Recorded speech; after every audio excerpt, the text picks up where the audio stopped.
ladies and gentlemen. At this time, I will call into open session this meeting of the Arlington Independent School District Board of Trustees for June the 11th, beginning at 7:04 p.m. I want to thank everybody for coming out this evening. We will start our meeting with the open ceremony. Mr. Chapa, please join Mr. Chapa and us in leading us in the Pledge of Allegiance.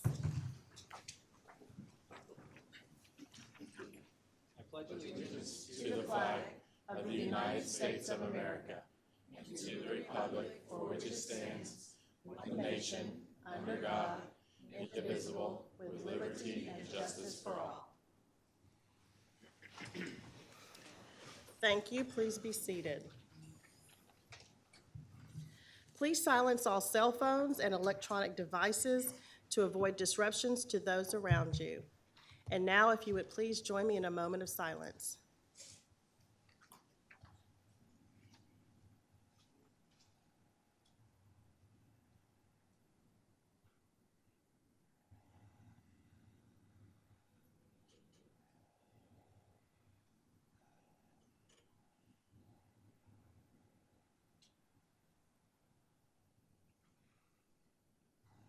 Thank you very much.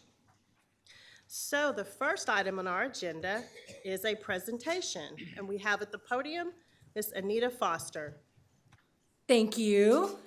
President Mays, members of the board, Dr. Cavazos, we are delighted tonight to have our favorite red, white, and blue partner. It's the 4th of July parade, outstanding parade every single year in Arlington. But they bring us very exciting news tonight. So I want to introduce you to William Busby. He's the communications director for the Arlington 4th of July Parade Committee. Come on up.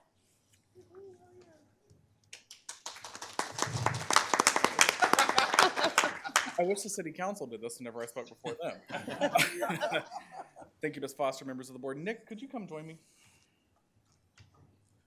For you guys that don't know him, and I just met him now, Nick Ward, this guy's impressive. So the Arlington 4th of July Association is thankful for the years of partnership with AISD. We look forward each and every year to seeing the high school bands and everybody in the parade. It's a really exciting time. As you know, the Arlington 4th of July parade is the largest parade in Texas and is the 5th largest parade in the country. And it receives national attention just about every year. So last year, the parade board decided we wanted to rebrand. And with that came a new logo. We decided we wanted to be the Arlington Independence Day Parade instead of the 4th of July parade. The reason for that is we don't say Thanksgiving, we don't call it the 25th of November, so we shouldn't do our country's Independence Day as the 4th of July. We thought Independence Day would seem very fitting. So we received logo submissions from dozens of designers, both professional and novice, and Nick made this an easy choice. His talent is apparent, and I'm sure this won't be the last national logo he designs. We applaud AISD for providing the opportunity for students to participate in the design contest and the innovation at the Dan Diapert Center. And may I also say, I spoke to Congressman Wright a couple of weeks ago. We had breakfast, and he said that AISD is a model in DC for how to work with community college and how to do things right. And I think that's really awesome that we live in a community like that. So thank you guys for what you do. The talent that is right here within the district is simply amazing. This logo, just so you know, is going to be on all print and digital material for many years to come, including Fox 4, who is our media sponsor, and other media outlets. So last I want to say is thank you, AISD, for what you're doing in the lives of our students and their families. And thank you, Nick Ward, for sharing your gifts and talents with us for many years to come. We do appreciate you, and we hope to see all of you at the parade.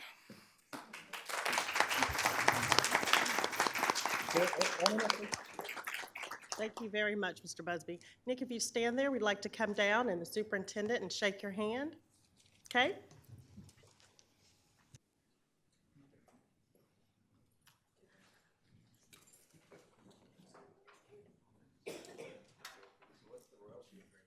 What's the royalty agreement?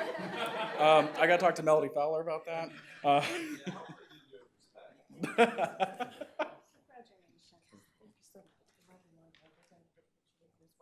Committee, would y'all like to come and join us as well?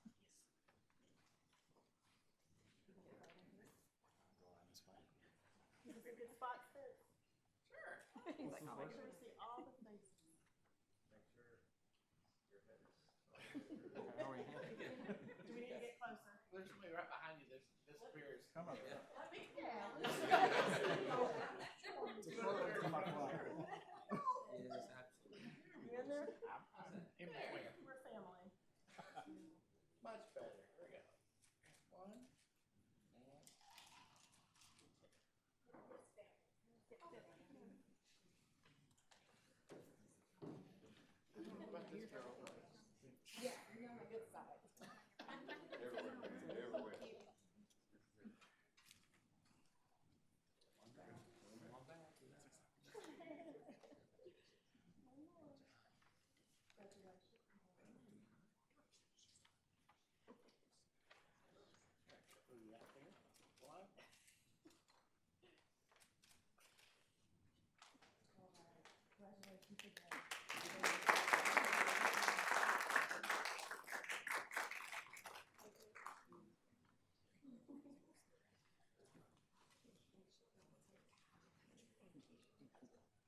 Very fun and exciting. Okay, next on our agenda, we will open our public hearing on optional flexible school day, program 2018-2019. Dr. Cavazos? Thank you, President Mays, and I'd like to introduce Wendy Carrington, our Coordinator of Dropout Prevention. Ms. Carrington, welcome. Thank you. Madam President, Dr. Cavazos. During the 2018-2019 school year, 361 students were enrolled as flexible attendance students at 600 New York, completing 1,386 classes. 51 additional students remained on their home campuses for instruction. A total of 412 students participated in OFSDP. This year, 147 of those graduated. 134 students are currently still enrolled at either the Dropout Prevention Center or on their home campus. 4 students have left the AISD to attend schools in other districts, and 84 of those students have dropped out. Those students are among the most vulnerable students in the district and include 10 students who have completed all coursework but have not passed state-mandated tests. At the Arlington Collegiate High School, during the 2018-19 academic year, 99 students were enrolled as flexible attendance students participating in OFSDP. All of these students graduated in May of 2019. They were able to participate in a variety of college courses offered during traditional school hours as well as non-traditional hours. OFSDP allowed students to participate in non-traditional course times that included evening classes, Saturday classes, and online classes. Students had the flexibility to take courses at ACHS, the Dan Dipert Career Tech Center, multiple Tarrant County College campuses, and the University of Texas at Arlington. The flexibility helped all students to acquire their high school diplomas, as well as allowing 91% of the class of 2019 to acquire an associate's degree. Thank you, Ms. Carrington. I don't have any cards, so we have no comments from the audience. The public hearing on optional flexible school day program 2018-2019 is now closed. Next, we will open our public hearing on optional flexible school day program 2019-2020. Dr. Cavazos? Thank you, President Mays, and Wendy Carrington again. So go ahead, Wendy. OFSDP, may be implemented for students in grades 9 through 12 who are at risk of dropping out of school, participating in an approved early college high school plan, attending a state-approved innovative redesigned school, and/or require an alternate academic route due to denial of credit in one or more classes because of not meeting state attendance requirements. For the upcoming year, we will continue to rely on this program for our district's dropout prevention program, housed at 600 New York, and our early college high school students as well. In doing so, the OFSDP will grant students in these transformational programs access to a flexible schedule beyond that of a traditional 180-day, 5-day per week requirement, including courses on weekends, night classes, extended day classes, and flexible schedules throughout the year to accommodate courses beyond the traditional 18-week semester. Under the OFSDP designation, the school district may receive funding based on the actual time a student is in attendance from as low as 45 minutes a day to a maximum of 10 hours a day. Minutes are accumulated to maximize the average daily attendance a student can earn during the 12-month period. Students must apply to participate. They must meet eligibility requirements and be afforded certified instructors in all educational services for which they are eligible, as well as comply with the appropriate assessments during the regularly scheduled assessment period. Thank you, Ms. Carrington. Once again, I see no cards, so we have no comments from the audience. The public hearing on optional flexible school day, program 2019-2020, is now closed. Thank you. Now we come to our open forum for agenda items. This is a routine part of the school board's agenda for regularly scheduled meetings. This segment of the meeting provides citizens with an opportunity to share their views with the trustees on items that are on the agenda tonight. It is not intended to be a discussion or a debate, and trustees will not reply to the speakers. Derogatory comments aimed at an individual will not be tolerated. Personnel matters are not appropriate subjects for open forum. I have one card from our audience. When your name is called, please step to the podium. You will have 5 minutes to speak. A lighted timer on the podium will assist you in pacing your presentation. A yellow light will illuminate when there is 1 minute left for you to complete your presentation. When the red light comes on and the buzzer sounds, please end your presentation. I have a card from Stephen Poole. Subject matter is compensation. You probably could have said the same thing I just said. You've heard it so many times. Good evening, Ms. Mays, members of the board, and Dr. Cavazos. Ms. Mays, first of all, that chair looks like it was made for you. So Okay. Thank you. congratulations. Look forward to your leadership, and I want to thank Dr. Reich for his leadership over the years as president of the board, too. Thank you. Thank you. I am here tonight to speak about compensation because I know you all are probably in the same boat as most districts, not only in North Texas, but across the state, struggling with implementation of HB3 without a whole lot of guidance from the state just yet on exactly the funding that you receive.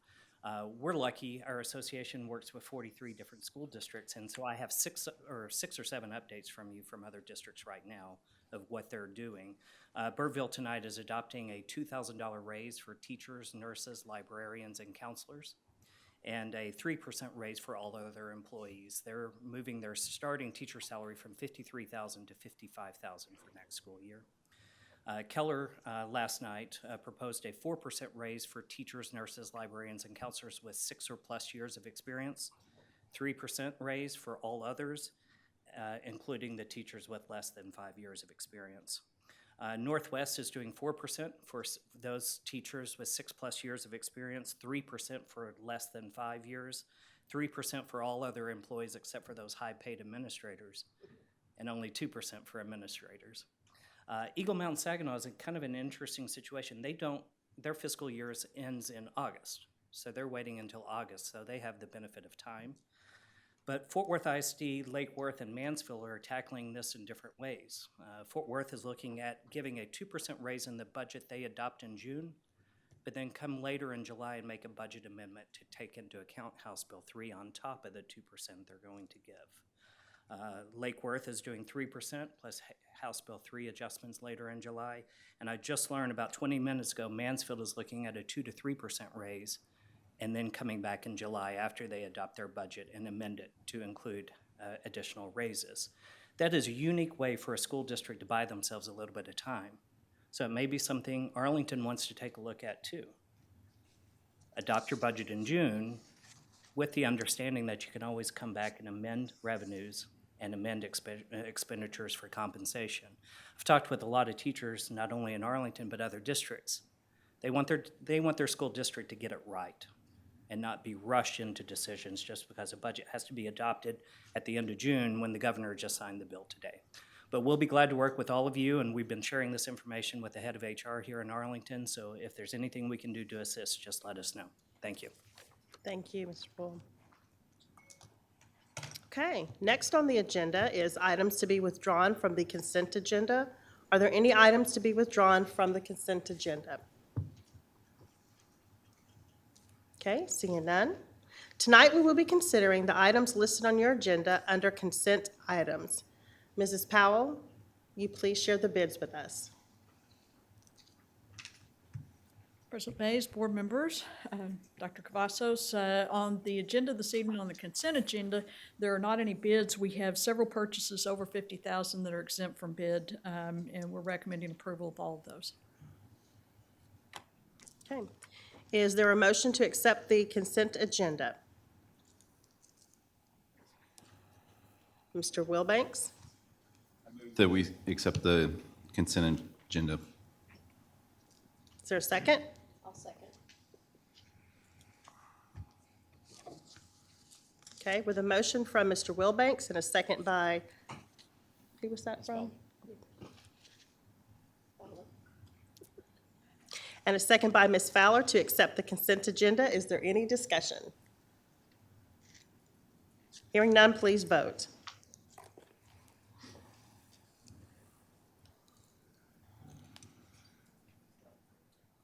Okay, all those present, vote in the affirmative. Okay, moving right along.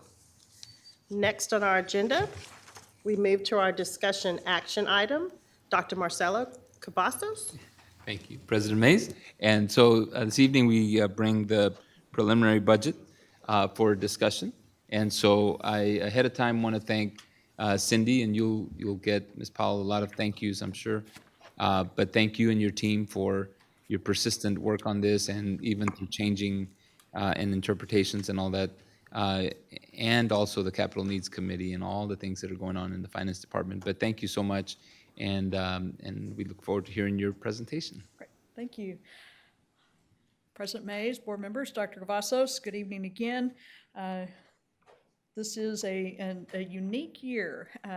Literally, what we understand about state funding and the mandates included in House Bill 3 changes multiple times each day. And we have more clarity than we did last week, and we'll share that information with you, and we continue to receive updates. I will point out that the Texas Education Agency has even published a notice this past week that says that they themselves will not be posting a summary of finance, which is our state aid official report from TEA, until sometime in September. Closer to when they are scheduled to issue their first payments to school districts. And so school districts, we're all very fortunate. We talk to each other. We're all members of various organizations that are working hard on our behalf to put out information about House Bill 3. And so we are all learning together. So we have seen some changes from last week. This schedule, this just shows you where we are in the budget process. We will be talking about the general operating fund budget again. It has changed since last week because of some changes in the tools we have for House Bill 3. We'll also have the preliminary budgets for our other funds to discuss this evening. So in terms of the general fund, this is a very summarized presentation of the budget for next year.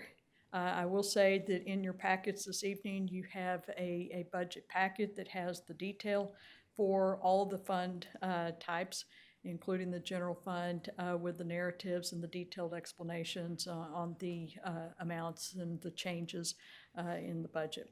So with this particular presentation, again, before raises, before any other changes, currently our preliminary budget has a surplus actually of $4.7 million. When we met last week, we were looking at a preliminary budget of, that had a deficit of $3.8 million. And the reason that for the positive swing has been some new information we've received on House Bill 3 and the new funding template that we have received. You'll recall last week we had kind of a side-by-side slide that showed last year's funding, and it shows what the 1920 funding would have been if current law had remained in effect, and then there was a column for what we understood the House Bill 3 funding to be.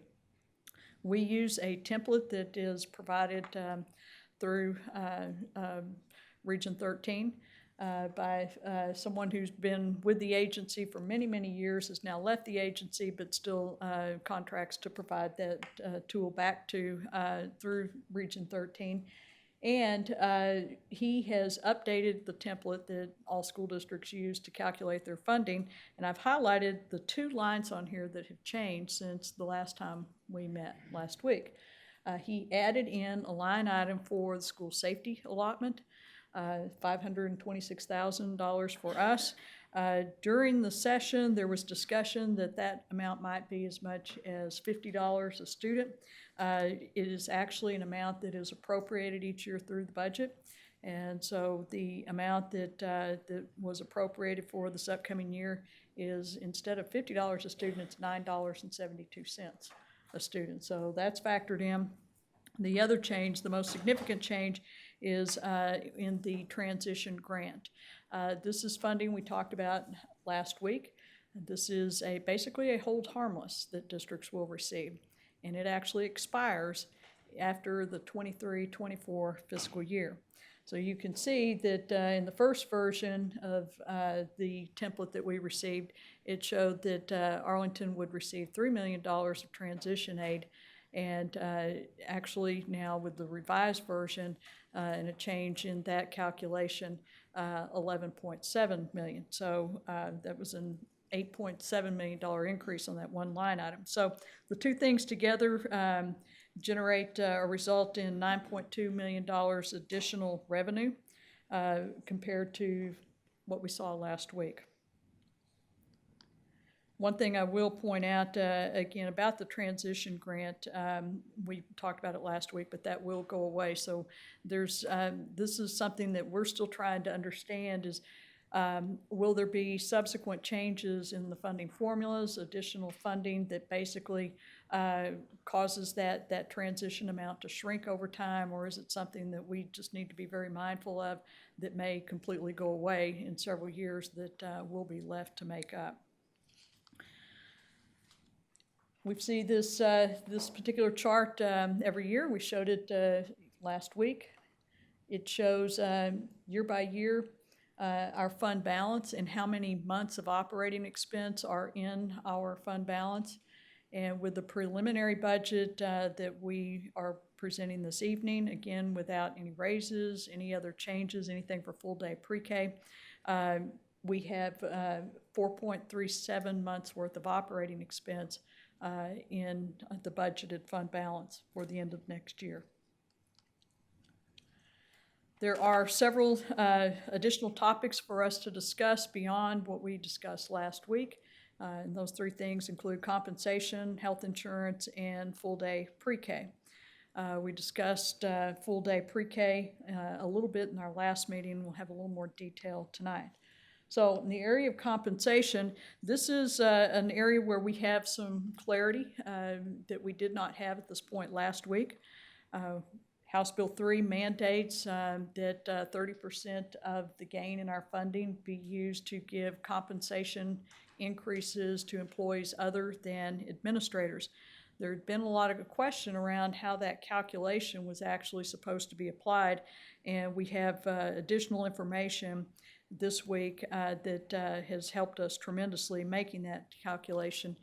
In short, you take your total M&O money or funding in under House Bill 3 for 1920, and you compare that to your per student funding, M&O funding, from last year, 2018-19, under the old law. And that difference then, you multiply times average daily attendance for the new year. And that's how you get the amount that is the gain against which we have to calculate our mandated compensation increase. If you take that result times 30%, that's the amount that we are required to use for compensation increases for everyone except administrators. So that gain is almost $23.7 million, and 30% of that is about $7.1 million. So that's the amount that we're required to use for compensation increases for everyone other than administrators. So in a couple of slides, we are going to look at several different models that we've created to start the discussion about compensation increases. One point that I would make here is that we are working towards creating a teacher salary schedule. And that salary schedule will be available beginning with the 1920 year. Going forward, people will be hired based on the schedule, and we'll make at least that amount that is stated for each year of experience on that schedule. And so we'll finalize that once we know what salary increase the board chooses to apply to this year. All right. Another area that we need to visit about is health insurance. Everyone is well aware that we participate in TRS Active Care health insurance plan. We have advocated for a way to exit that plan, and we are still working towards that. About 60% of our employees, right at 60%, participate in health insurance. And you see the breakdown here in the pie chart on the particular plans that those individuals participate in. The vast majority of our employees take the TRS Active Care 1 high deductible plan. And I would say that out of the 4,997, over half of them are in the employee-only high deductible plan. So TRS has set their rates for the upcoming year, and the premiums for the high deductible plan and Active Care Select will increase by 3%. The TRS Active Care 2 plan, which is closed now, you can no longer join the plan. People who already have the plan can stay on it, but they're not taking new participants on that plan. Those premiums will rise almost 9%. And then the HMO plan, the premiums will drop by 3.5%. There are also some other changes to benefits with all of these in terms of max out-of-pockets and changes in prescription drug benefits. The district, in addition to providing contribution towards health insurance, we offer a wellness plan. We're fairly unique in that. 3,174 employees participate in our wellness plan. You do not have to take health insurance to participate in the wellness plan. If you do take health insurance and you participate in the wellness plan, the district contributes an additional $480 per year towards your health insurance premiums. The wellness plan provides various benefits, including health screenings and consumer data and coaching, personal coaching. So currently, over the course of a year, we contribute, the district contributes $3,300 towards health insurance for professional employees who take our health insurance plan and participate in the wellness plan. And for all other employees, the district contributes a little bit more. We contribute $3,480 over the year. This slide shows if we were to consider various sizes of increases to that contribution, what the cost of the district would be.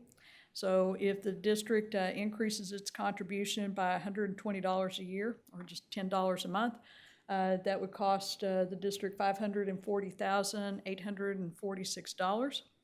And you can see in the middle column the percent increase over the current contribution we make.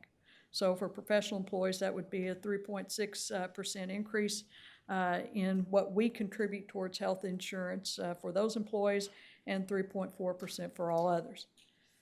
You also see a line that says has $132 increase in the contribution. We chose 132 to model here because the increase that TRS has approved for the upcoming year for their high deductible employee only plan is $132 more per year.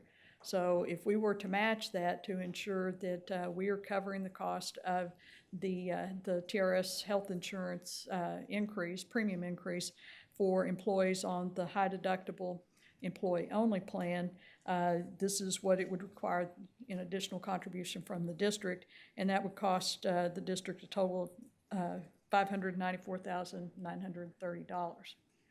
And I'll remind you what I mentioned a minute ago on a previous slide. Over half of all of our employees, 53% of all of our employees who take health insurance are on the high deductible employee only plan. So at $132 contribution per year, that would cover the increased premium for those individuals. And then the last item we model is $240. That's simply another $10 increment above the $10 that we modeled in the first scenario, and that would cost the district a little over $1 million. We would recommend that if the board chooses to increase the contribution towards health insurance, that we tie that to participation in the wellness plan. We've done that the last couple of years, and that I think has some particular benefits for us. Another item that we needed to discuss again, revisit, was full-day pre-K. House Bill 3 mandates full-day pre-K to begin in this upcoming year, and it's for eligible 4-year-olds.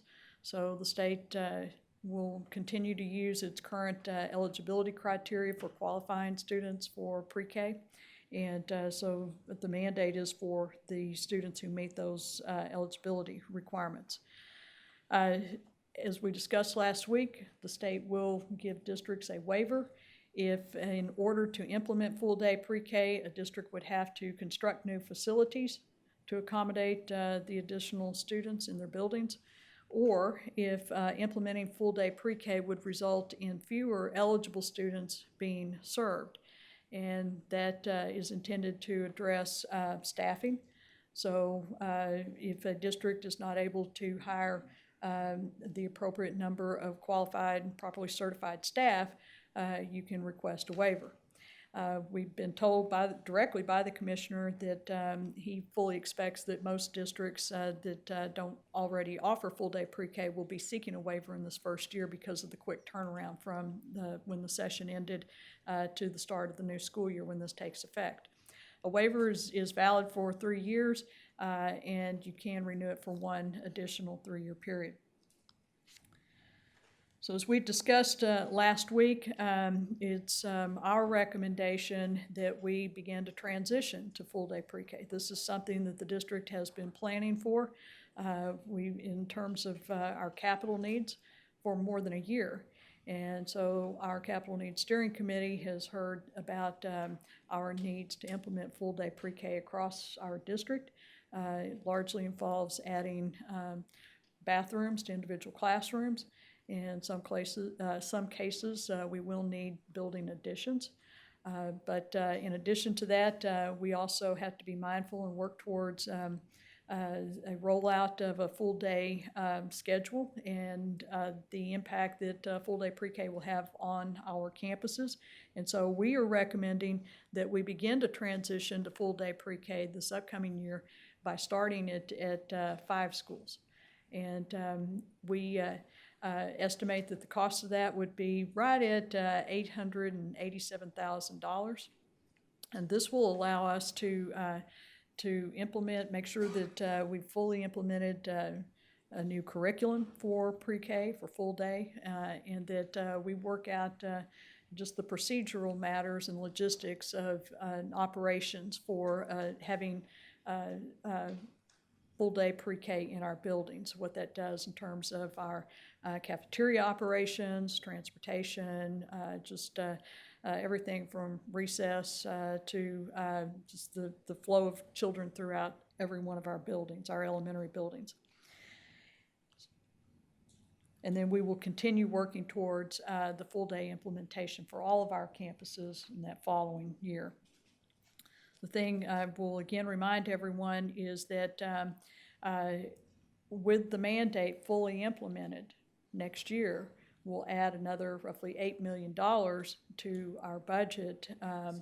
The funding that is intended to cover full-day pre-K is already reflected in the state aid that we start getting this year. So we would not be getting more revenue next year for full-day pre-K. We will be adding the expense for that. All right. So here we have several different models to look at for different combinations of raises and health insurance and full-day pre-K cost. The very first column on the left shows that preliminary budget that I showed on the very first slide. Again, there's no raises in there, there's no changes for health insurance, and there is no cost in there for implementing full-day pre-K at all. Then as you look across, and I see I missed the header on the last column, it should be a number 4, there are different combinations here for raises for consideration. These are for discussion. We can model other combinations. Column 2, just to help you understand how to read that, the particular model would be teachers that have 6 or more years experience would receive a salary increase of 2.25%. Basically, all other employees would receive a 2% increase. And then we would, in this particular model, increase the health insurance contribution by $132 for the year. The combination of those things would yield a budget deficit of $4.6 million. And then in column 3, that particular scenario would have teachers with 10 or more years experience earning a salary increase of 2.5%, teachers between 6 and 9 years experience 2.25%, and then all others 2%, along with a $132 increase in health insurance contribution. That then would yield a budget deficit of $4.9 million. And then finally, on the far right-hand column, the same combination of raises as we just talked about in column 3, and the only difference there is a higher additional contribution towards health insurance, $240 a year. And that would yield a budget deficit of $5.4 million. And so we can certainly model other combinations for the board. So moving on then into our other funds, the food service fund is one that is now accounted for as a special revenue fund. This is where we account for the operations of our child lunch and breakfast programs. We receive reimbursements from the National School Lunch and Breakfast Programs, and we receive commodities to help us fund this program. This fund does not receive any money from the general operating fund, so no tax revenues are spent on the food service fund. The food service fund has to sustain itself with its own operations. Just for a little context, in the 18-19 year, we served 9.6 breakfast and lunch meals. We serve even more than that when you count in the after-school snack and the after-school supper program. We have approximately 74% of our students are eligible for free and reduced price meals, and this particular department employs 635 employees. This year, we operate universal breakfast programs at 38 of our schools. 25 of our schools have an after-school snack program. 3 of our schools have an after-school supper program. And then, not related to this operation, but the department is conducting summer feeding at 38 sites this summer.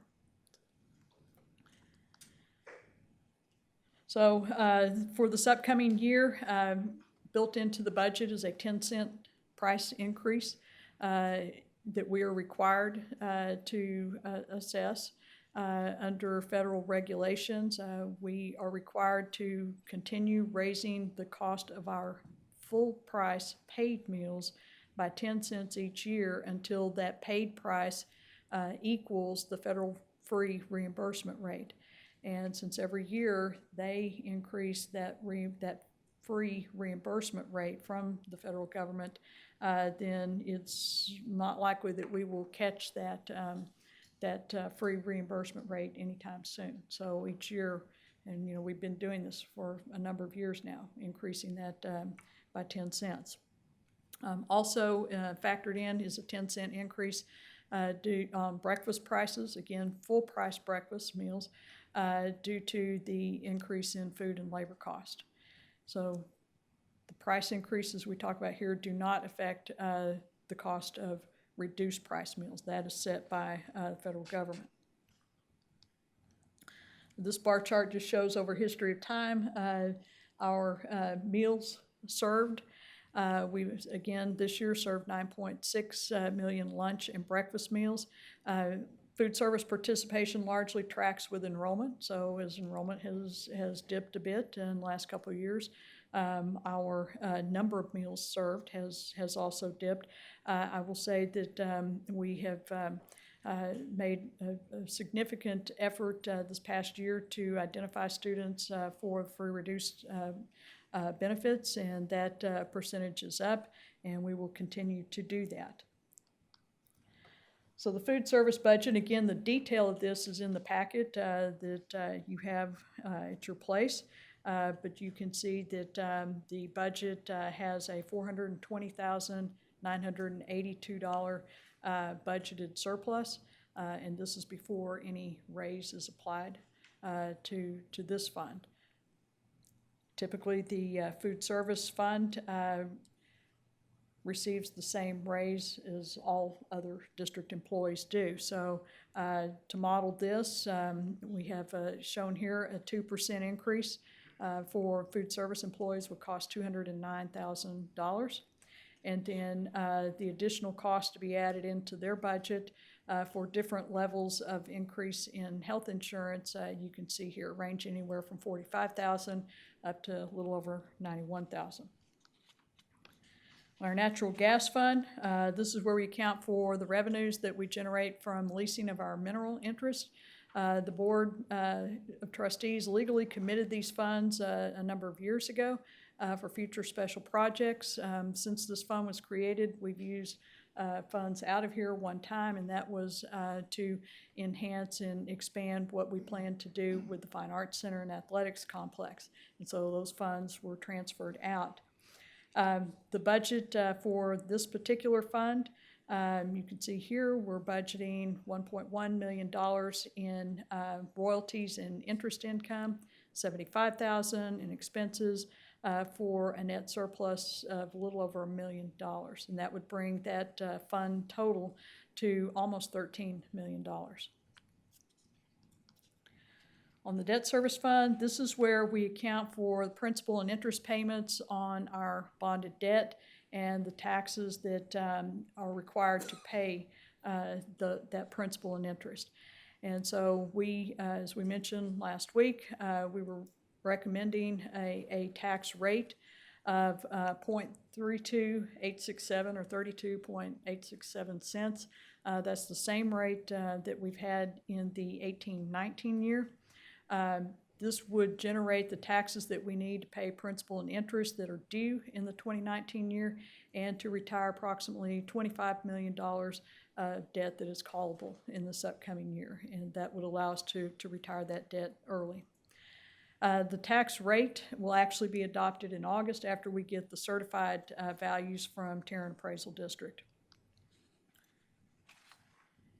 So the budget you see here shows a $787,000 deficit.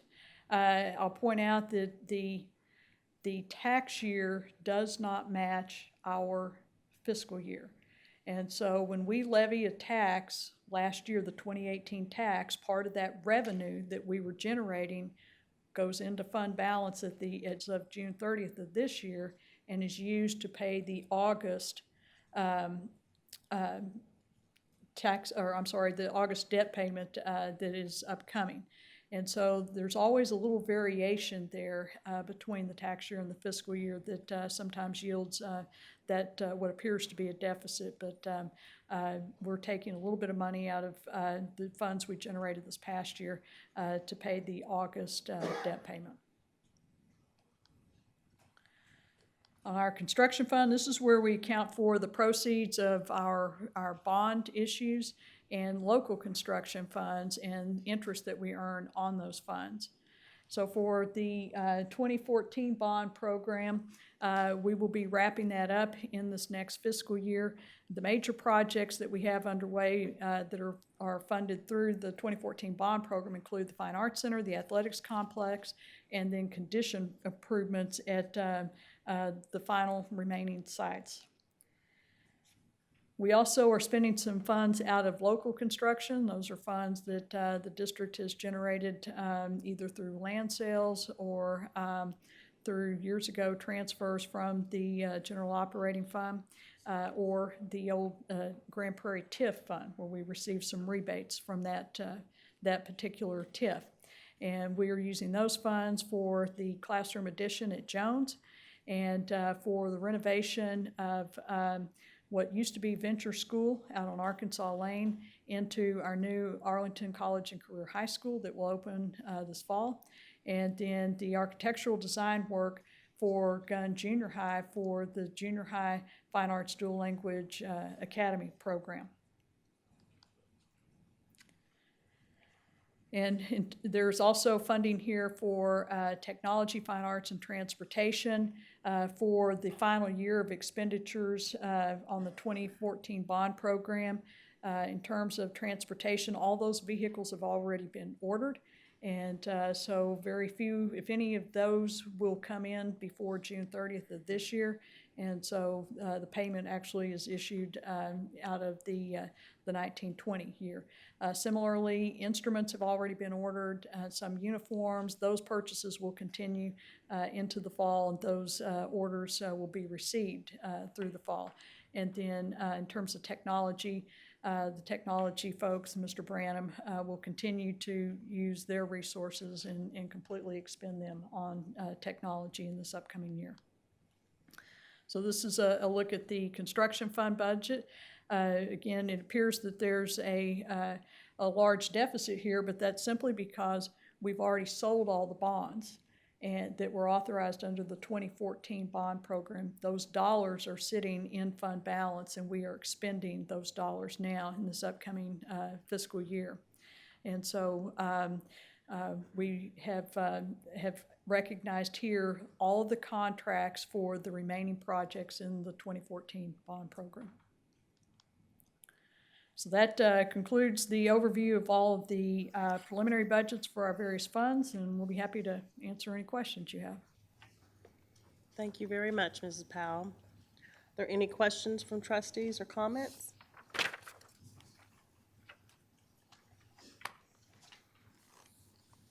Ms. Walton? Thank you, President Mays. I'll jump out there.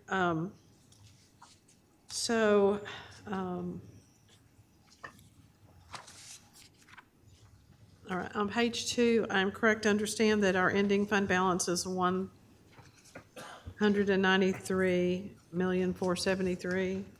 That is the budgeted fund balance at the end of the 1920 year if we did not add anything else to the budget. If there were no raises added, no change in any other expenditure, that is what the budgeted fund balance would be. So it's really around what now, right now? Well, so our projected fund balance for the end of this year is $188,721,000 at the top of that page, that slide. Oh, thank you.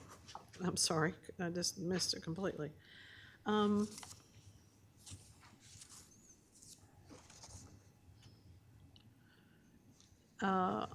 looking at page 10, and I'm trying to compute a 1% salary increase for teachers, librarians, counselors, nurses, that section, would cost,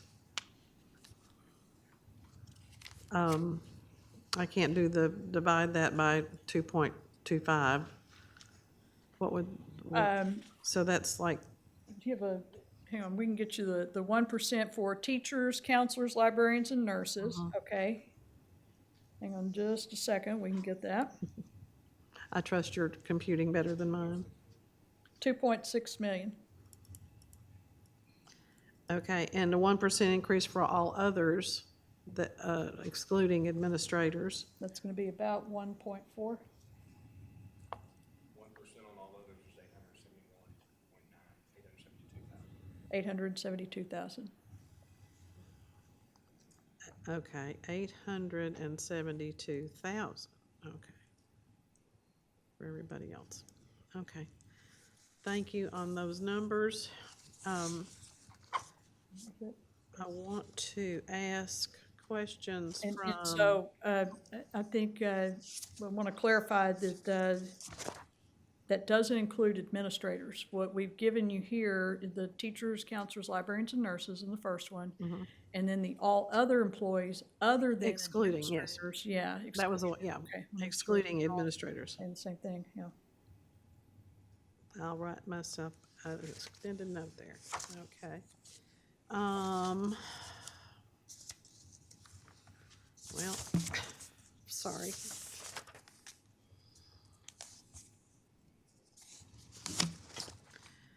Back over on page 8 where we're talking about district health insurance contributions.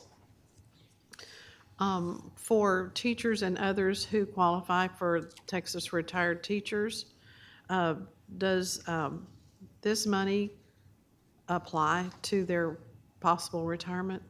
It does not, it's not used for calculating a teacher's annuity under TRS. Okay. And you're telling us that 40% of our employees are not part of our, don't use our health insurance. Correct. Do we have a breakdown on are those teachers, librarians, counselors, nurses versus our paraprofessionals, our others? We do have a count. I think we can get you right quick. So. Okay, I would love to see that. Okay, well, and I will just make one comment. I think I would like to see on the salary increase a workup of what a salary increase that looks somewhat like the second option with the health insurance, with the roughly 600,000 added into salaries rather than for health insurance. So that teacher 6+ was more like 3%, and all others were 3% also.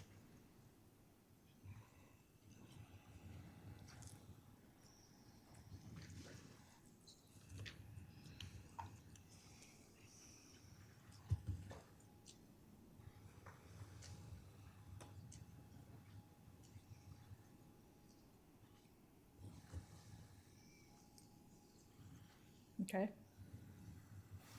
Polly, can you, I'm sorry, Ms. Walton, can you maybe repeat that?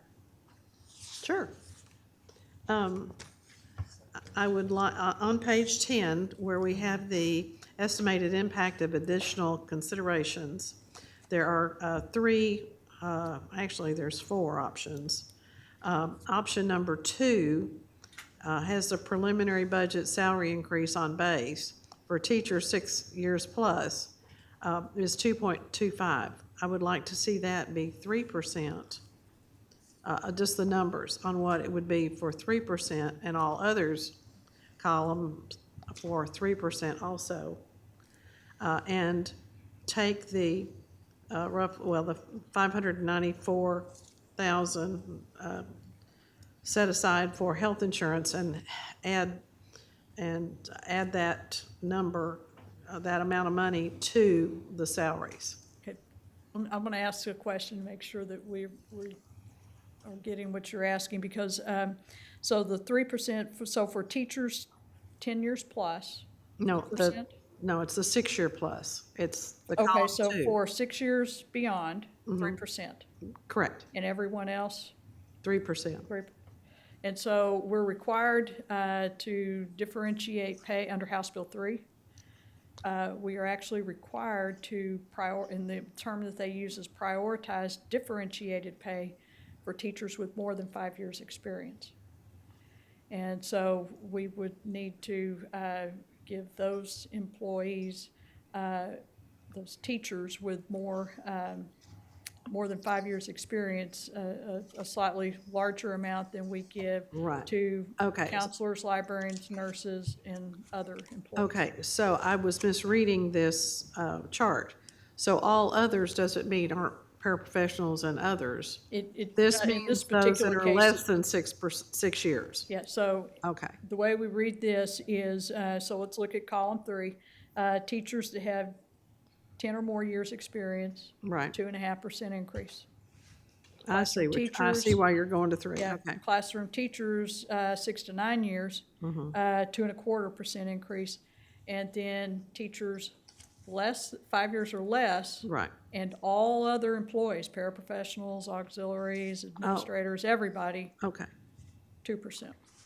All right, so all others, it is teachers, the big four, with less than 5 years, plus all other paraprofessionals and so forth. Right, and again, to be real clear, House Bill 3 says you have Right. to prioritize rate for classroom teachers. Right. The 30% mandate does apply to teachers, counselors, librarians, nurses. It applies to everybody other than administrators. That differentiated pay applies to classroom teachers only, and it's very specific in requiring that. Okay. So, let me kind of go back then, and now that I understand this chart better, and amend that teachers 6 years plus would be 3%. Teachers below 5 years and less would be 2.5%. And our paraprofessionals, or whoever all others would be then, would also be 2.5%. Does that meet So the it said- criteria for? And so the all A different- others would include counselors, nurses, librarians too, right? Okay. Right, less than 6 years.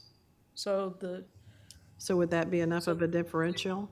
the counselors, we want to make sure we get them in the right place. So counselors, librarians, and nurses,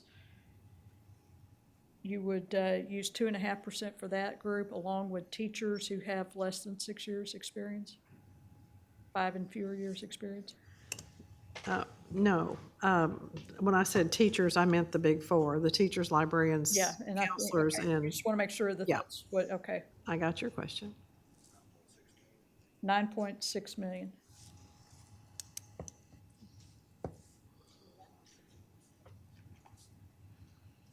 $9.6 be the total? Is the total, and I think, Just a quick clarification, Ms. Walton, is that when they say all others here, it includes administrators? yes. Yes, Yes, it does. On the slide, it does, just to be clear. The Oh. all others here includes, that's Yes. all other employees, Okay, not just our cafeteria people and everybody else. all other employees, All others. yes. including administrators. Yes. That's what the all Okay. others mean on this slide. Good, okay. Includes administrators. Okay, so the 9.6, Mr. Dollinger says, does not include administrators, so do we know what that would be with administrators at 2.5%?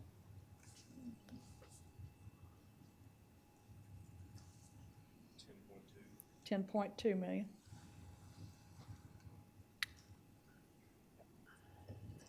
$10.2 Yes.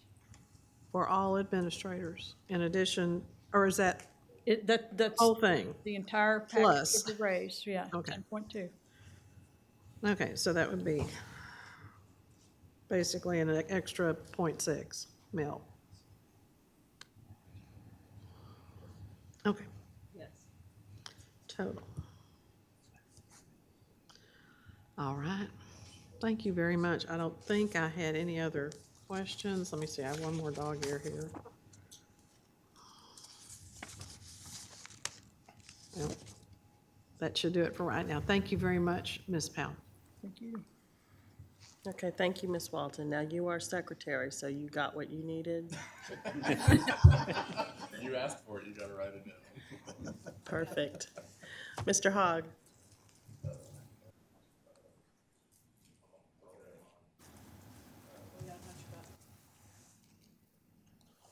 There you go. Thank you, President Mays. Don't worry, Ms. Walton, I may be even more confusing on what I'm asking for on that. So look, Mr. Drollinger is looking happy. But luckily HB 3 is not confusing at all. I'll tell my colleagues, I'm not looking for a traditional way to do this. I'll just give you some warning and some heads up. As the speaker spoke to us earlier, I was thinking of now and later, some of those things you do. I think it's an idea. On the same note, I could come to a conclusion to do it now. Ms. Powell, let me ask, how much more change in HB3 can we expect in the next 2 months? You know, I feel confident that we're pretty close on understanding the raise application. And I think the template that we've received, I don't think will change much more. I think if it was going to, we probably would have seen something else this past week. We may continue to see adjustments. I don't know that they will be significant. Okay. Ms. Powell, how do you feel about this funding in future years? There's been a long-running question about how the state will continue to sustain this. Probably, guesstimate's probably 4 years we should have. We're probably good for 4 years, right? I would think, yes. Okay. What happens if 2023 session comes around and this funding's not there? What happens? Then they would cut the funding available to schools, and school districts would be left to make up that gap. Okay, thank you. Ms. Powell, when do we get tax values? We see we get our preliminary values May 15th. They're certified July 25th. July 25th? July So in 25th. August, we'll know our actual official after all the Yes. protests and everything. Great. And we're using current year tax values for this now, currently? Right. Correct. Which is different for us. So House Bill 3, we have now migrated. House Bill 3 requires school districts to use current year values in determining our portion of the total entitlement under the funding formulas. And so that is a switch. In previous years, they always used the prior year property value. And Ms. Powell, what's the definition of administrator by the state? And it follows the old PEMS guidelines. There's actually a series of role IDs that have to be reported to the state as in an administrator group. And so that includes a variety of people, starting from a superintendent down through the ranks of. Now, wait, our soup's he's administrator, but he's never considered. Not for this raise, but I think for that definition as to what's an administrator, yes. But Mr. Drollinger, it's director, it's principals, it's assistant principals. There are coordinators. All the other superintendents. And all, yeah. So any area superintendent, maybe director level and above, Yes. in central office, executive director? Yes. Executive director and above, and then any principal, APs, Principals, AMPs, assistant principals. and deans would fall into that also, I'm assuming? Dean of instructions? We'd have to look that one up, but Okay. I think, yeah. It's okay. I mean, as long as I've got an idea of who they're officially defining as administrators on that. Still baffled why I get it. Okay. Ms. Powell, what is the increased teacher TRS contribution that came this year? Aren't our teacher having to contribute more to TRS? That actually, yes, and it starts, not this year, next year, I believe, is So when that next actually year. starts, yeah. So the 2021, Yes. and it's like a percent It or is, half and, percent? yes, so school district contributions go up, state goes up, and employees go up, and. And none our of state that- contribution doesn't go up this year, it's the next it's year the also? next year, yes. Okay. So that's a future year cost we need to calculate for, Yes. correct? And also a future year cost we need to calculate for also, as we've talked about, is full day pre-K across the Yes. district, correct? Which is a 9 million. Yes. I would tell my colleagues, I think everyone up here on this board knows pre-K is critical for what we're doing. I would sit there and say, if we're, as we try to go through this budget process, try to get things we think we're gonna do, I would sit there and tell you, I think that full-day pre-K, the 5 campuses we have automatically built in, is a no-brainer right now at this moment. And I think we've got to start accounting for next year on full-day pre-K expansion. In my personal opinion, but I always try and give staff some guidance of where we're going from what we're doing. I would tell you that's where I'm leaning towards this. I would also tell you I'm going to find some way to acknowledge our administrators. I like the idea of the 6 to 10 or 10 plus, a little more to give some bumps in there to get that group up, because I think we've squashed those schedules a little tight, just in full disclosure. I think giving a little more for those group and 6 to 9. So I like how staff was putting it together. I mentioned this to everyone last time. I'm a little worried about looking at things in a silo. You hear me say total rewards compensation, because that's what it is. When you get your paycheck, yes, you know your salary, but the bottom line is after everything's deducted out from what you see. And that's your total reward compensation from where that comes. Ms. Powell and team, can you tell us, and you don't have to tell me not, just send it to us because I don't expect you to have this, what the TRS Active Care contribution is from other districts? Because I would like to see their other districts' contributions compared to what we have. We can get that, yeah. Yeah, I don't need that tonight, so I appreciate y'all getting that to me. TRS Active Care contributions from other districts. Because I'm going to look at this all together. I would sit there and say, I think the minimum where we go is that 132 on employee only, but I also would like to see what those increases, because TRS has historically had the way of they try to decrease the employee only increase because they have to keep up with the Affordable Care Act. And by law, you have to keep it affordable. So they stick it to our employees that have families on those plans. Just last night, I was speaking to another custodian, one of our favorites that we all love, and I asked him, I said, are you on this insurance? He said, I am. I said, what about your wife? He said, no. He said his wife's on his own private plan. I said, what about your kids? They go, they don't have any insurance at all because I can't afford it. If I was on the employee only, it would take over half of his paycheck. So what TRS is doing is they're sticking it to our employees that are employee and family on that plan. And I understand over 60% of our people are employee only because they're forced to be. Mm-hmm. Let's be honest. I would not have my family on this benefit plan. I would find something else out there. But there's some that don't have that option at all. So I'd like to see what TRS increased those rates only, not only the employee only rates.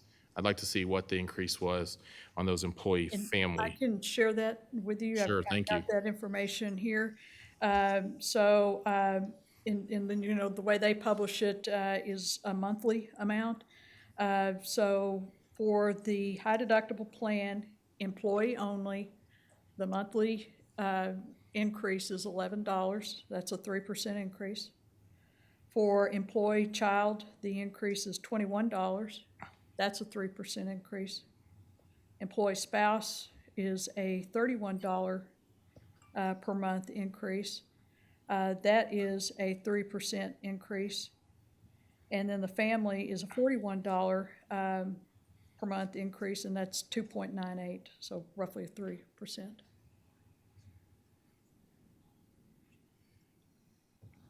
Thank you. And I would like y'all to send me, please, still the chart to show those, to show the full rates of what their premiums are and their deductibles on those plans, so I can review those and see those final plans. I just want to see ours, what TRS is. Any district that's in TRS Active Care, Ms. Walton, it's their premiums they're producing, so it's going to be the same for all districts that are in TRS Active Care. When you take into total rewards compensation, as a district, we've worked really hard. If you do a comparison to our district, and I'm going to go a little bit off on a tangent here, our pupil-teacher ratio is 14.7. This is from the TAPR report. The state's 15.1, so we run a smaller classroom ratio. A district to the north of us that's the highest paid in the area runs a 16.9, almost a 15% difference. So when you compare district to district, I think you got to compare district to district on everything from what it is. Because a 15% change, you're putting a lot more kids in the classroom for those teachers to what they have. Pupil to non-teacher ratios, AISD runs 14.76. The state runs 15.47. Another district that I'm doing the same comparison on runs 20.1. Pupil AISD rate, the pupil to aid ratio, so our aids that we provide. We run 78.53, state's at 74, so we're pretty close. Another district I'm comparing with is 124.28. So when you start doing those comparisons, I think we've got to look at everything we compare. I'm not asking to increase those, but I'm telling you, I can't just look at a salary schedule from another district and say, oh, that's comparable, because it's not. We're also not taking into account that we still have block scheduling. We still provide 2 conference periods for our secondary teachers. So there's a lot that goes into total rewards compensation. Ms. Powell, I'm a little concerned we haven't done anything to address positions we have the highest turnover rate in. So example, I know for a fact, bus drivers, security guards, Cs, TAs, some of our special ed TAs. What's been the discussion about specifically looking at possibly highest turnover rate? Because that costs us a lot of money in training in the long run of what we're trying to do. So the base budget includes some money for equity adjustments for some of those. Okay. You know, I guess it was 2013, we first did the first salary market study that we had done in this district in years through TASB. And we committed then that every year we would we'd go back to TASB and have them update that. And so they have, in the spring, every spring, they give us a salary study that compares benchmark positions, what they call it. So we have identified particularly bus drivers, a few of our trades areas in particular, where we are well behind market. And you mentioned turnover. Certainly bus drivers is an area where we've had a lot of turnover and a lot of vacancies. So we've built funds into the budget to address those already. And what about stipends for teachers that we're having a hard time hiring certain positions for? I don't have anything specific that I can call out in here, but that's something that I think that we can work with. If there are particular ones that we can focus on. And Mr. Hogg, on some of these special ed teachers and aides in particular, we've already done that. That's been part of that. I also credit, because it's a good reminder, it's a good portion in terms of our discussion. I do credit the board when we did the salary study back in 13, I think, and made that as a part of a routine effort so that we don't play huge catch up if we don't do this every year. So as a routine item, we put it into the budget already to make those adjustments, such as bus drivers and things that fall off of market. Thank you, Dr. C. And Ms. Powell, did y'all as staff talk about a flat raise versus a percentage raise? A flat dollar value? No, our discussions have been around a percentage. And why would we not consider a flat raise? Here's a dollar value we're going to give to teachers 10 plus. Here's a dollar value we're going to give to teachers 6 to 10. Here's a dollar value we're going to give to all others. Yeah, and that is simply, in general, others are talking about percentage increases for the most part, and so it's easy for us to gauge where we are when we talk also about percentage increases. You know, we run some ranges, so I always worry about, are those ranges, when you do percentages, going off a little more on some of those. So I think about the flat value. I think Fort Bend just proposed a flat value raise. I heard one district in our area proposed a flat value raise. So I'm not sold. I could probably go either way. I'm just trying to think through all different options of what we could do. If I had to give some guidance to my colleagues, you know, I think building it out, I think I'm at a minimum of that 132 wellness increase. I fully agree with adding it to the wellness plan. Everyone I've talked to in that wellness plan, it is not hard. It is not difficult to get your points on there. So I'm probably not real sympathetic to those that are not doing that wellness plan, because I haven't heard anyone tell me why it's too difficult to complete on that. And I've definitely heard about it because I talk insurance a lot up here, so people talk insurance with me when I'm out at Target, and my wife loves it when we talk insurance.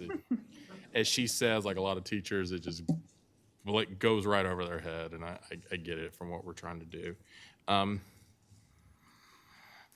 I'll leave it at that and just, tell you I'm sorry to maybe confuse my colleagues or add a lot of extra onto there, but I'm all over the place on what we do on this.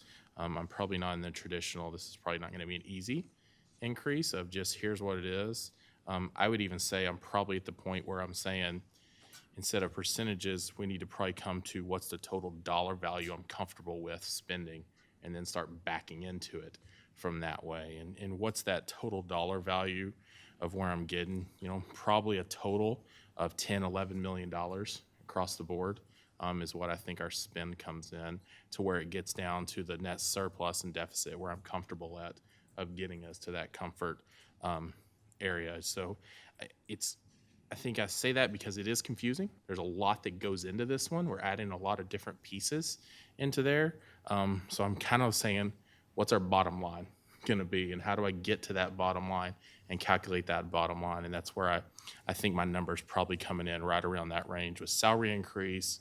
I want to reward our 6+ teachers years even more. But I think our pipeline is also our 5 and below, so we can't change it too much, but I do think we need to have a little bump onto that. I think all of our others have to be on there. And then also I think we have to include administrators on there because they're as critical to our campuses as anyone. Because you ask any teacher and they'll tell you a good principal makes all the difference in their campus. A bad principal makes all the difference on their campus. So it's good and politically popular to bash administrators, but talk to actual people on the campus who have had a bad principal and they'll tell you a different opinion. Talk to those that have a really good principal and they'll tell you a different opinion on their opinion on administrators. So I thank you all for your time. Thank you, Mr. Hogg. Ms. Walton? Thank you, President Mays. I just have one question for my colleague, Mr. Hogg. I don't know what I said, Ms. Walton. I was just talking. No. This is a new area. On your districts that you were using to do that comparison of class size and so forth, Yes, ma'am. what is the percentage of economically disadvantaged students in those districts? Yeah, that one, the state average, I don't know what the state is, but our district we're comparing, we're at like 65, and I think they're like 50-something, a little lower. I thought we have 74% on. This year we have 74 that Tapper reported. At Tappers from last year or something, yeah. Okay, and so the district you were comparing had 50-something? It was 50-something around there. I'm going off memory, so I don't know. Okay, does anybody know what the state average is?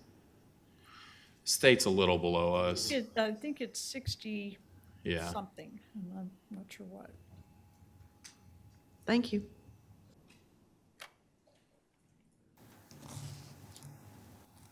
Dr. Reich? Thank you, President Mays.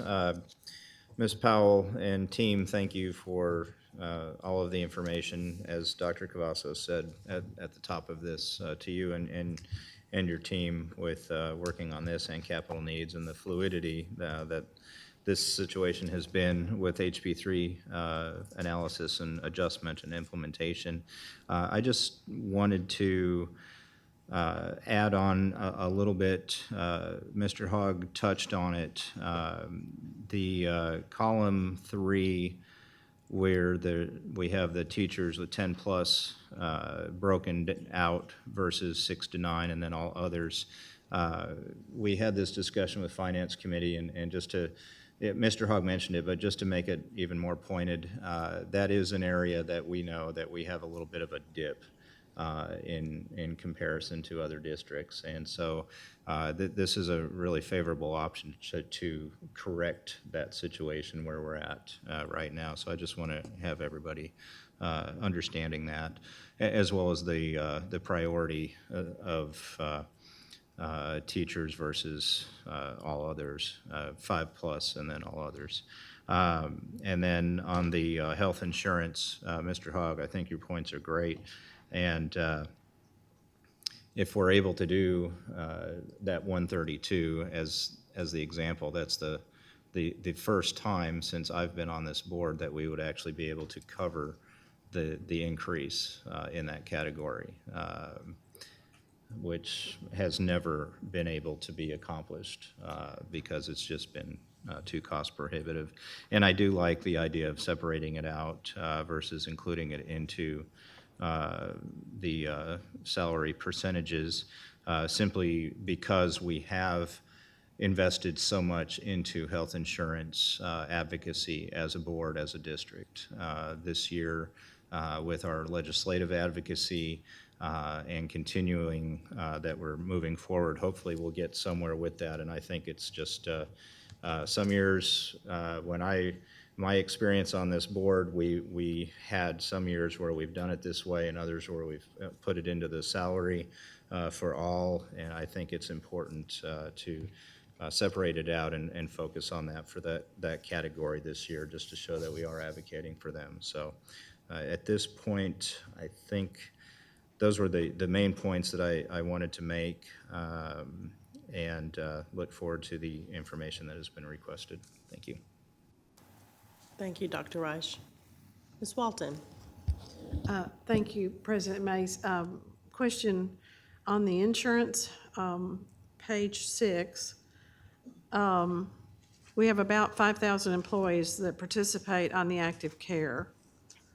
53% of them take employee only, I believe was what I heard. 53% of the 4,997 Right. take the high deductible High employee deductible. only. Okay. And so if we increase that, as Dr. Reich was suggesting, we're helping basically 2,500 employees of our 8,000. Yes. Is that correct? Yeah, we're helping all of them. We'd increase all, it's yeah, not just employees. Right. It's just that particular amount that we have modeled here would cover the increase for the employee only. Okay. Everyone will get it. Right. And Ms. Walton, can I give a little clarification just to help you to help on that? I think is that okay? Sure. Sorry. Because Ms. Powell, the way you did say it does come off like how Ms. Walton said, employee only is 50%, but what this proposal is writing up is $132 insurance for employee only, employee and children, employee and spouse, right. and employee and family, so across the board. Anyone who takes health insurance. Thank you, yeah, just want to make sure, because the way it said it did come off that way. Right. But we're only going to be able to pay the increase, basically, as Dr. Reich was pointing out, for 2,500 of those employees. Everybody else will get more money, but it won't do that for everybody. And, well, there is the HMO plan, the TRS Active Care HMO plan, and there are not many employees on this, the Baylor Scott and White plan. That particular plan, the premiums are going down. How many do we have on I that? think there was like 260 Okay, of the 4,997 are on that plan. okay. So, Ms. Walton, can I ask one question on that HMO?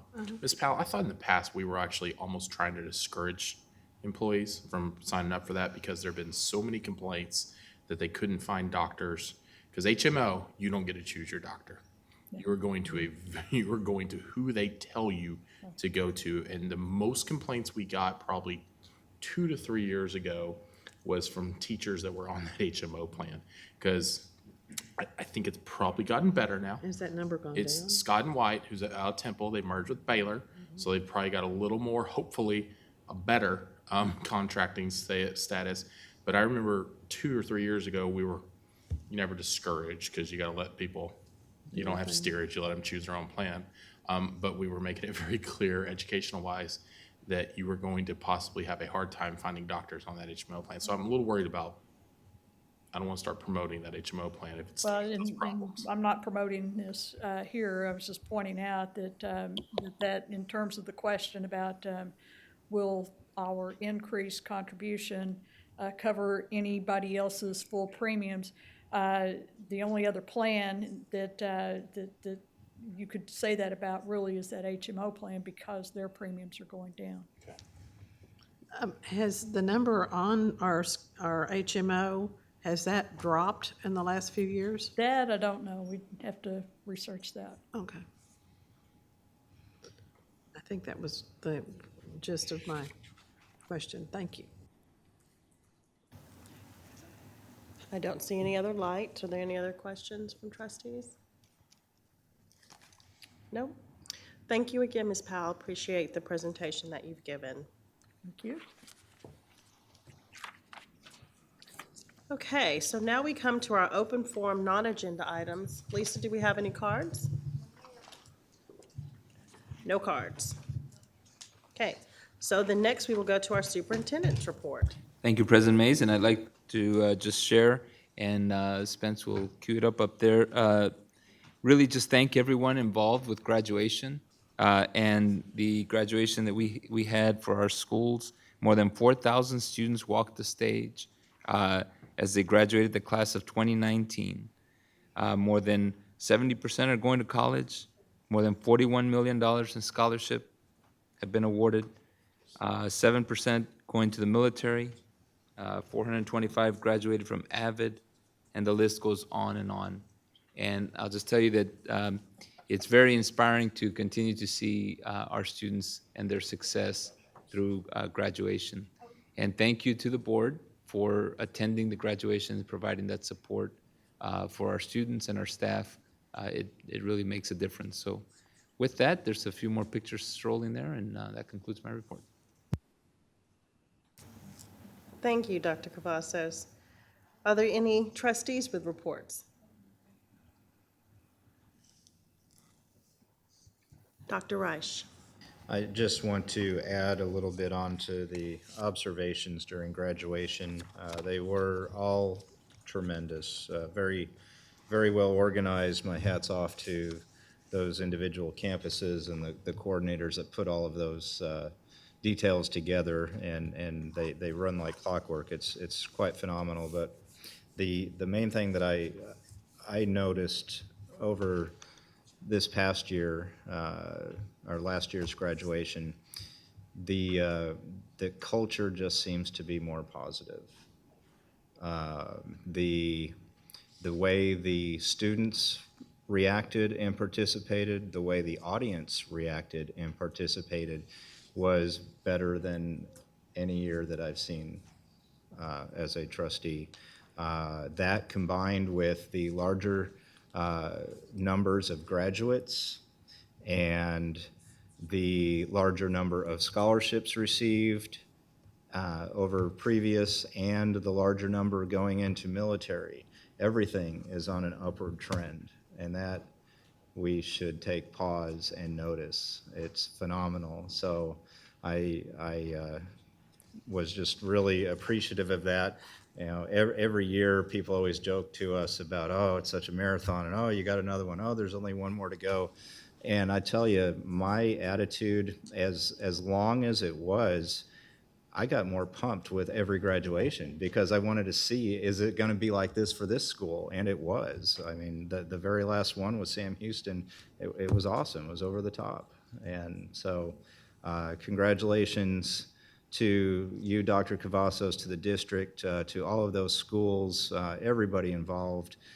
There really is you can feel it, you can see it. There's tangible outcomes that we're now realizing that we hadn't realized before. So from us as a governance standpoint, and always trying to set the tone through leadership and through strategic visioning and planning, it is happening. And so I just wanted to put that out there to my colleagues. Thank you. Well said, Dr. Reich. Mr. Hogg. Yeah, thank you, President Mays. Very nicely said, Dr. Reich, and I think it's strong leadership on our campuses. Our training programs have paid off, Dr. Cavazos, to you and your area superintendents and all the training staff. Thank you for that. And Ms. Walton reminded me, we've got to thank Luis from our district who ran all those graduations. We just have to get up there, and I'd say y'all look pretty. I don't know what I look like up there, but we just have to sit up there and clap and look pretty and shake some hands. He did a great job. They were very well-run graduations, no controversy, and I don't mind it when they dance or have a little fun. It's an exciting day. It's a fun day for they have. So thank you to all the staff, and well said, Dr. Reich. I do want to bring up one thing, and our colleagues know about this, but just to make sure, the district did lose a namesake this week, Miss Jane Robin Ellis, who I think was 102, 101 years old at this time, and truly someone who would always give you her opinion. You never had to doubt that. Sometimes I didn't want her opinion, but she always gave her opinion, and sometimes it was good, and many other times I was nervous about what she was going to ask me.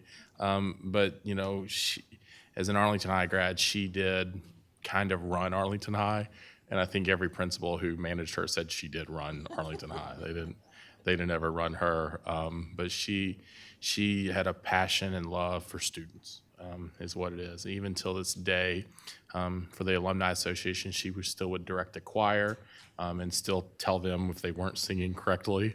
To this day, she was still teaching until I think her final moments. So I know most of us can't be there. We're all going to be out of town for a training this week, but her funeral, I think, is Friday at 2 p.m. at First United Methodist Church over there. So I just ask everyone to give their thoughts and prayers to Miss Ellis of Ellis Elementary and of, I say Arlington fame as a whole, of someone who was, I think it's fair to say, larger than life in the way she lived life and truly loved students. So thank you for that moment and those few minutes. Thank you, Mr. Hogg. And then just to round out, I have to say that I, this weekend with the graduations, as Dr. Reich said, was very exciting. Very exciting to see a student hug their principal, because that means they knew that principal. And that's pretty exciting at the high school level for the students to know their principal and know that their principal cares. But I do want to just say thank you to Arlington ISD. Graduated my third and youngest child from the district. I can say that we've participated in AVID, we've participated in sports, we've participated in AP classes, we've participated in dual credit. My sons were able to benefit a lot from this district, and I just want to say I personally appreciate it.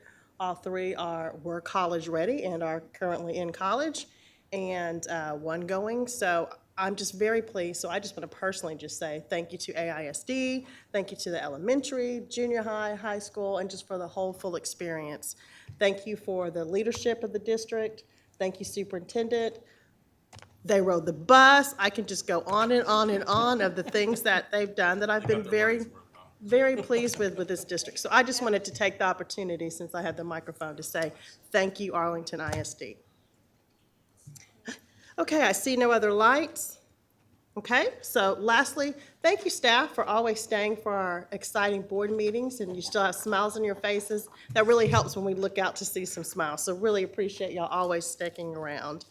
It is 8:38, and, oh, Miss Secretary. Miss Secretary, do we have any items to consider?